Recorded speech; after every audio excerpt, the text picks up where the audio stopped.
Sekarang saya akan menjelaskan tentang pemasukan dan pengeluaran barang ke dan dari toko bebas bea. Pemasukan barang ke toko bebas bea dapat dilakukan yang pertama dari luar daerah pabean, artinya secara langsung dapat dilakukan dari luar daerah pabean, ya. Misalnya yang toko pengusaha penyelenggara yang merangkap yang sekaligus merupakan pengusaha toko bebas bea itu impor langsung, misalnya bisa dari Korea, dari Jepang, dari Amerika atau tempat lain sesuai dengan kepentingan dari toko bebas bea yang bersangkutan. Bisa juga pemasukan barang dari toko bebas bea itu berasal dari gudang berikat yang memasok toko bebas bea yang ada di dalam daerah pabean. Kemudian pemasukan bisa juga berasal dari toko bebas bea lainnya. Jadi toko bebas bea lainnya ini bisa merupakan satu entitas, satu kepemilikan dari orang atau badan tertentu. Bisa juga berasal dari toko bebas bea milik dari entitas yang berbeda. Atau juga pemasukan barang ini berasal dari tempat lain dalam daerah pabean. Nah, sebagaimana kita singgung dalam sesi sebelumnya, bahwa barang-barang untuk kepentingan pemasukan ke TBB ini kalau dari luar daerah pabean tentunya fasilitas fiskal yang didapat adalah bebas bea masuk, cukai dan tidak dipungut pajak dalam rangka impor. Demikian juga dari gudang berikat atau toko bebas bea lainnya. Sama fasilitas fiskalnya. Sedangkan untuk pemasukan dari tempat lain dalam pabean tadi tidak dipungut cukai dan tidak dikenakan PPN dan PPNBM. Kemudian barang-barang yang mendapat kemudahan impor dan ekspor kecil dapat dilakukan pemasukan barang dari tempat lain dalam daerah pabean ke TBB. Ya, jadi kalau untuk yang dari asal tempat lain dalam daerah pabean ini bisa juga berasal dari hasil produksi yang dilakukan oleh perusahaan yang mendapat fasilitas kemudian impor tujuan ekspor bagi industri kecil dan menengah. Ya, jadi kemudian pemasukan barang tentunya sesuai dengan ketentuan pengeluaran dari KTIKM-nya ya. Di sini pemasukan ke TBB berarti nanti diperlakukan sebagai pengeluaran ekspor. Kemudian pemasukan hanya dapat dilakukan ke dalam TBB di kawasan pabean.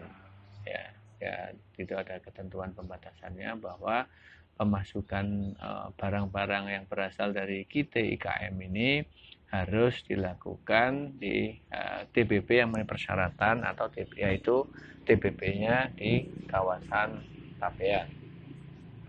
Sedangkan pengeluaran dari TBB itu bisa dilakukan yang pertama pengeluaran tentunya tujuan utama ya dijual kepada orang-orang tertentu yang berhak membeli barang di TBB, baik itu yang berlokasi di lingkungan bandar udara, pelabuhan utama, bentuk laut, ya maupun untuk TBB yang berlokasi di dalam kota atau downtown. Kemudian pengeluaran ke barang dari TBB juga dapat dilakukan ke gudang berikat. Ini bisa karena tujuan pengembalian barang atau retur, ya karena berbagai sebab. Ya. Kemudian pengeluaran bisa juga dilakukan ke tempat lain dalam daerah pabean. Bisa juga dilakukan pengeluaran ke toko bebas bea lainnya, ya, pemindahan barang atau pemindahan stok atau alasan apapun sepanjang masih dalam koridor hukum yang masih berlaku. Kemudian pengeluaran dapat diekspor kembali, ya, diekspor kembali, dikembalikan ke negara asal, misalnya karena sudah habis masa berlakunya atau karena alasan tertentu yang menyebabkan barang itu harus dikembalikan ke pemasok di luar negeri. Yang terakhir, pengeluaran untuk tujuan dimusnahkan. dimusnahkan di bawah pengawasan Direktorat Jenderal Bea dan Cukai. Ya, jadi karena di TPP itu lazimnya ruangan tidak besar, yaitu tempat penyimpanan dan ruang penjualan, maka pemusnahan barang terkadang dilakukan di luar lingkungan lokasi atau lingkungan di luar lokasi dari toko bebas bea yang bersangkutan, sehingga di sini dapat dilakukan pengeluaran, ya, pengeluaran untuk tujuan dimusnahkan, tetapi tentunya dengan perizinan dan sekaligus pengawasan dari pejabat dari Direktorat Jenderal Bea dan Cukai.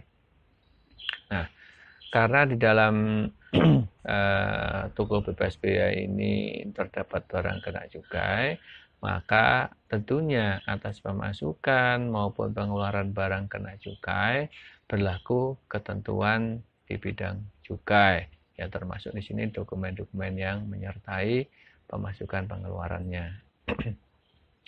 Nah, kemudian di dalam melakukan kegiatan pemasukan maupun pengeluaran barangnya tentunya harus melalui mekanisme atau administrasi kepabeanan yang lazim dilakukan untuk barang impor atau pemasukan barang asal tempat lain dalam daerah pabean ke tempat penimbunan berikat. Di sini konteksnya adalah TPP. Nah, untuk pemberitahuan pabean sama dengan pemberitahuan pabean lainnya, mekanismenya melalui sistem PDE yang disediakan oleh Direktorat Jenderal Bea dan Cukai. Jadi dilakukan melalui sistem jaringan, tidak dilakukan secara manual atau menyerahkan formulir, tetapi di sini ada pertukaran data elektronik antara pengusaha toko bebas bea dengan Direktorat Jenderal Bea dan Cukai. Nah, pemberitahuan pabean ini dikecualikan atas penjualan kepada orang yang berhak membeli toko bebas bea atau barang dimusnahkan. Ini maksudnya adalah untuk penjualan barang kepada orang yang berhak, misalnya kepada penumpang tadi ya, baik yang di udara, di laut, atau kepada orang berhak dengan menggunakan kartu kendali, ini pengusaha TPP tidak perlu menyerahkan pemberitahuan pabean. Jadi pemberitahuan pabean di sini pemberitahuan pabean untuk hal-hal yang selain dikecualikan ini. Ya, kalau dimusnahkan juga tidak perlu pemberitahuan pabean, tetapi hanya membuat pemberitahuan permohonan apabila setuju dikeluarkan dengan mekanisme administrasi pabean lainnya, bukan melalui pemberitahuan pabean. Nah, pemberitahuan pabean ini misalnya apa?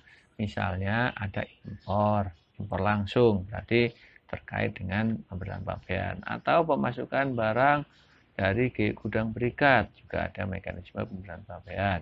Demikian juga pengeluaran ekspor harus ada pemberitahuan pabean. Pengeluaran ke TLDDP harus ada pemberitahuan pabean. Itu terkait dengan penggunaan kata kewajiban untuk menyerahkan pemberitahuan pabean bagi pengusaha di TPP. Demikian penjelasan saya terkait dengan pemasukan dan pengeluaran barang